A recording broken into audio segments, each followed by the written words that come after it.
Sa video na ito, aking tatalakayin ang 3 dahilan kung bakit wala kang loyal na babae. Wala nang patumpik-tumpik pa. Let's straight into it. Una, hindi pa sapat ang karanasan mo sa babae. Kung di pa sapat ang karanasan mo sa babae, garantisadong hindi mo pa sila naiintindihan. Bakit sila nagpapaganda? Bakit sila nag-cheat? Bakit may mga lalaking tinatrato nilang basura? At bakit may mga lalaking hinahabol-habol nila? Maraming kalalakihan ang hindi ito inaaral dahil nadidistract sila sa inaakala nilang pagmamahal at tawag ng laman.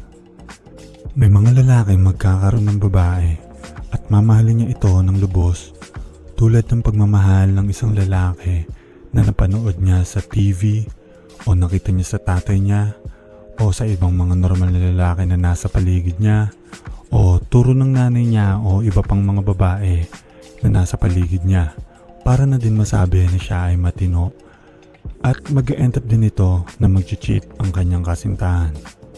Masyadong mabagal ang ganitong way para makaranas ng mga babae at maintindihan sila. At meron din namang mga lalaki na papalit-palit ng babae ngunit hindi naman sa kanya loyal itong mga babae na to. Hindi sapat ang madaming babae kung ang pakay mo ay sumibak lang. Ito yung mga lalaking distracted lamang sa tawag ng laman. Pangalawa, mayabang ka pag-usapang babae. Bilang lalaki, mataas ang ego natin pag-usapang babae. Lalong-lalo na pagkasama natin ang ating kapwa kalalakihan. Madalas kasinungalingan na naman ang niyayabang. Kung totoong sapat na ang karanasan mo sa babae, alam mo sa sarili mong hindi na achievement ang makasibak lamang ng babae o masibak lamang itong mga babae na to. Hindi na yabangan ng usapan kung alam mong ang karanasan mo sa babae ay hindi lamang nanggagaling sa tawag ng laman, kundi ano pa ang kayang ibigay sa iyo ng babae. At isa na rito ang pagiging loyal.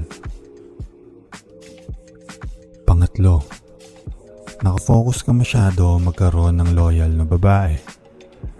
Hindi lang babae ang mundo ng isang tunay na lalaki. Masasabi kong isa ang babae sa may pinakamalaking impact sa mundo ng lalaki dahil kailangan natin sila para magkaroon ng supling at magpatuloy ang lahi natin.